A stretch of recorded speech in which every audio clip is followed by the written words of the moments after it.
মজাদার yummy beef biryani দুপুরের খাবার। আলহামদুলিল্লাহ। হ্যালো এভরিওয়ান, আসসালামু আলাইকুম, শুভ দুপুর। আশা করি সবাই অনেক ভালো আছেন। আমি আলহামদুলিল্লাহ ভালো আছি।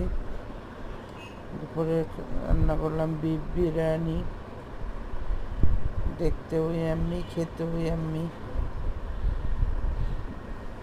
আমার রেসিপিটা ভালো লাগলে একটা লাইক কমেন্ট করে দিবেন, চ্যানেলটা সাবস্ক্রাইব করে দেবেন। সবার জন্য অনেক অনেক দোয়া, ভালোবাসা। আপনারাও দোয়া করবেন আমার জন্য, আমার ফ্যামিলির জন্য।